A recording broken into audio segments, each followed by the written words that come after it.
السلام علیکم ورحمۃ اللہ وبرکاتہ۔ ان الحمد للہ نحمده ونستعینه ونستغفره ونعوذ باللہ من شرور انفسنا ومن سیئات اعمالنا من يهد الله فلا مضل له ومن يضلل فلا هادي له واشهد ان لا اله الا الله وحده لا شريك له واشهد ان محمدا عبده ورسوله صلی اللہ علیہ وسلم تسلیما كثيرا اما بعد قال الله تبارك وتعالى وَيَخِرُّونَ لِلْأَذْقَانِ يَبْكُونَ وَيَزِيدُهُمْ خُشُوعًا۔ برادران و خواتین اسلام، آج کے اس درس میں آپ کا پھر سے The قرآن Quest پر، خصوصاً اس چینل کی اس سیریز پر جس کا نام ہے حصول خشوع کے ذرائع، میں آپ کا پرتپاک خیر مقدم کرتا ہوں۔ اللہ عز و جل کے فضل و کرم سے ہم نے الحمدللہ اپنی اس جرنی کا، اپنے اس سفر کا لگ بھگ آدھا حصہ طے کر لیا ہے۔ اللہ عز و جل سے دعا کرتے چلیں کہ اللہ عز و جل نہ صرف اسے پایۂ تکمیل تک پہنچائے بلکہ ہمیں اس سیریز سے مکمل طور پر فائدہ اٹھاتے ہوئے ہماری اپنی نمازوں میں خشوع دلائے اللہ عز و جل، آمین یا رب العالمین۔ میں نے ابھی آپ کے سامنے ایک آیت کا ایک ٹکڑا پڑھا ہے، اس آیت پر انشاءاللہ تعالی میں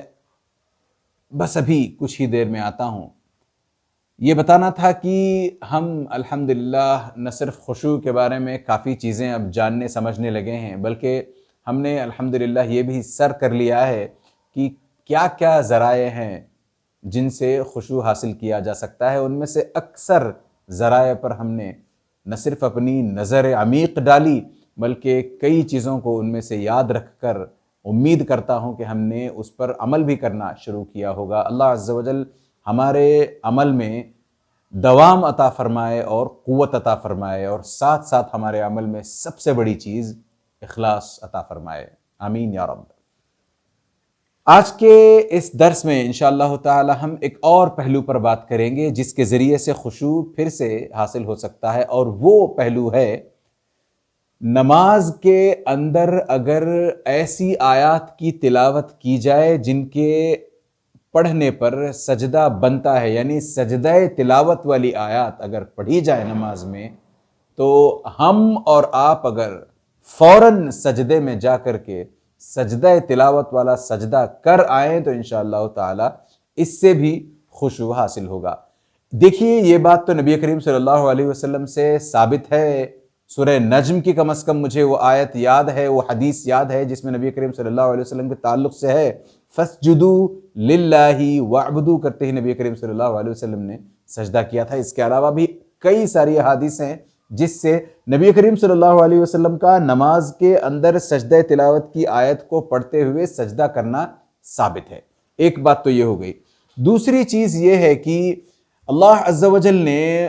نبیوں کی اور نیک لوگوں کی صفات کا تذکرہ کرتے ہوئے فرمایا وَإِذَا تُتْلَى عَلَيْهِمْ آيَاتُ الرَّحْمَنِ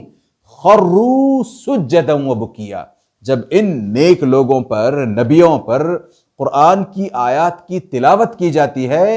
خَرُّوا سُجَّدًا وَبُكِيًّا، تو وہ روتے ہوئے سجدہ ریز ہو جاتے ہیں، روتے ہوئے سجدے میں گر پڑتے ہیں۔ ایک سیکنڈ کے لیے سوچیں، پچھلی دفعہ کب ہم نے ایسا کیا تھا، پھر چاہے وہ نماز کے اندر ہو یا نماز ہی کے باہر ہو، کہ کب ہم نے سورت ایسی کوئی پڑھی ہو، ایسی کوئی آیت پڑھی ہو جس میں سجدہ تلاوت آتا ہو اور ہم پھٹ سے اٹھ کر کے سجدہ ریز ہو گئے ہوں۔ میں نے آپ کے سامنے تھوڑی دیر پہلے یہ آیت پڑھی تھی وَيَخِرُّونَ لِلْأَذْقَانِ يَبْكُونَ وَيَزِيدُهُمْ خُشُوعًا، کہ نیک لوگوں کی صفات یہ ہیں کہ وہ ٹھوڑیوں کے بل، وَيَخِرُّونَ لِلْأَذْقَانِ يَبْكُونَ، روتے ہوئے ٹھوڑیوں کے بل زمین میں گر جاتے ہیں، سجدہ ریز ہو جاتے ہیں۔ وَيَزِيدُهُمْ خُشُوعًا، اور اللہ عز و جل کہتے ہیں کہ اس سے ان کے خشوع میں اضافہ ہوتا ہے۔ کب؟ ایک سیکنڈ کے لیے رک جائیں، سوچیں کب ہم نے ایسا کیا تھا اپنی زندگی میں۔ وہ جو روایتی سجدہ ہوتا ہے شاید وہ ہم کرتے آئے ہوں کہ سجدہ تلاوت کی آیت آئی، ہم نے سجدہ تلاوت کی آیت پڑھی، پھر سجدہ جا کر کے کر لیا، مگر یہ کب ہم سے ہوا ہے؟ دیکھیں یہ غور کر کے، میں دیکھوں اپنے اندر، اپنے گریبان میں جھانک کر کے، اور آپ کو دعوت دوں کہ آپ میں سے جو لوگ اس طرح اپنے گریبانوں میں جھانکنا چاہتے ہیں جھانک کر کے دیکھیں کہ کب ہم نے ایسا کیا ہے۔ اگر ہم یہ کرتے ہیں تو انشاءاللہ تعالی ہمارا شیوا بھی ویسا ہو سکتا ہے، ہم ان کی نقل اتارنے کی کوشش کر سکتے ہیں، ہم ان جیسے بننے کی کوشش کر سکتے ہیں۔ یہ اور بات ہے کہ ہم ان جیسے شاید کبھی نہ بنیں،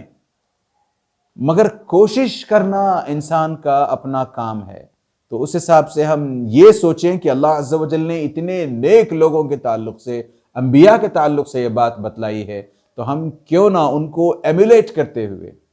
ان کے نقش قدم پر چلتے ہوئے، ہم بھی نماز کے اندر اگر کوئی سجدہ تلاوت کی آیت آ جائے تو خود بخود ہم سجدہ ریز ہو جائیں۔ ویسے نبی کریم صلی اللہ علیہ وسلم کی ایک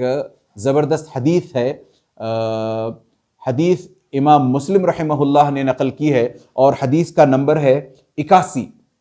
نبی کریم صلی اللہ علیہ وسلم فرماتے ہیں، ابو ہریرہ رضی اللہ تعالیٰ عنہ اس کے راوی ہیں، اذا قرأ ابن آدم السجدہ فسجد اعتزل الشیطان یبکی یقول یا ویلہ یا ویلہ۔ نبی کریم صلی اللہ علیہ وسلم فرماتے ہیں کہ جب ابن آدم کوئی سجدے کی آیت تلاوت کرتا ہے تو وہ سجدہ کرتا ہے، جیسے ہی وہ سجدہ کرتا ہے تو شیطان ایک طرف چلا جاتا ہے، رو رو کر سرپٹ ہو کر، دوسرے معنوں میں ایک طرف چلا جاتا ہے، کہتا ہے ہائے میری بربادی، ہائے رے افسوس، کہتے ہوئے چلا جاتا ہے۔ اور آگے وہ کہتا ہے امر بالسجود فسجد فلہ الجنہ وامرت بالسجود فعصیت فلی النار۔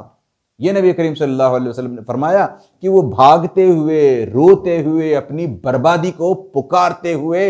جاتے ہوئے کیا کہتا ہے؟ امر بالسجود، کہ آدم علیہ السلام کے بچے کو، ابن آدم کو سجدے کا حکم دیا گیا، فسجد، تو آدم علیہ السلام کے اس بچے نے، اس بندے نے سجدہ کیا، فلہ الجنہ، لہٰذا وہ جنت کا مستحق ہو گیا۔ اور مجھ سے بھی کہا گیا تھا کہ میں بھی سجدہ کروں، میں نے سجدہ کرنے سے انکار کیا تو میرے لیے جہنم ہے۔ اس حدیث کو اگر آپ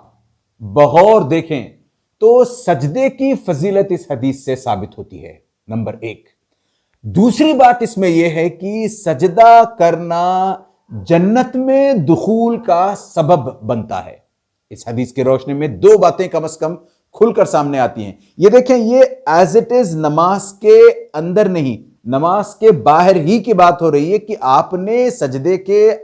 آیت کی تلاوت کی اور آپ نے سجدہ کیا، تو یہ عالم ہے کہ دوسرے معنوں میں جنت کی بشارت مل رہی ہے، اور سجدے کی فضیلت کا بھی ہمیں اس میں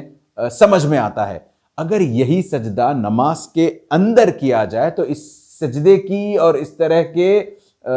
نماز کے اندر ان آیات کو پڑھ کر سجدہ کرنے پر سجدے کی عظمت خود بخود اور زیادہ بڑھ جاتی ہے، سجدہ اور زیادہ امپورٹنٹ یا اہم بن جاتا ہے، اور معنی خیز اور زیادہ بن جاتا ہے۔ لہٰذا ہم اپنی ہر نماز میں کوشش کریں کہ جب بھی کوئی ہمارا مرور ایسی آیات سے ہو جن پر سجدہ بنتا ہے تو ہم وہاں پر رک کر کے سجدہ ریز ہو جائیں، پھر آگے اپنی نماز جاری رکھیں۔ اللہ عز و جل سے دعا کریں کہ اللہ عز و جل ہمیں اس طرح نمازوں کے اندر کثرت کے ساتھ ان آیات کو پڑھنے کی توفیق عطا فرمائے جن میں سجدہ تلاوت ہوتا ہو، تاکہ ہم سیدھے رب ذوالجلال کی بارگاہ میں سجدہ ریز ہو کر اپنی فریادیں، اپنی مصیبتیں اور اپنی پریشانیاں گنوائیں اور ان کے حلول تلاش کریں۔ اللہ عز و جل سے دعا ہے کہ اللہ عز و جل ہمیں خشوع نصیب فرمائے اپنی نمازوں میں، اور اللہ عز و جل سے دعا ہے کہ اللہ عز و جل ہماری نمازوں کو شرف قبولیت سے نوازے۔ آمین یا رب العالمین، وصلی اللہ علی نبینا محمد وعلی آلہ وصحبہ اجمعین۔ السلام علیکم ورحمۃ اللہ وبرکاتہ۔ سبحانک اللہم وبحمدک، اشہد ان لا الہ الا انت، استغفرک واتوب الیک۔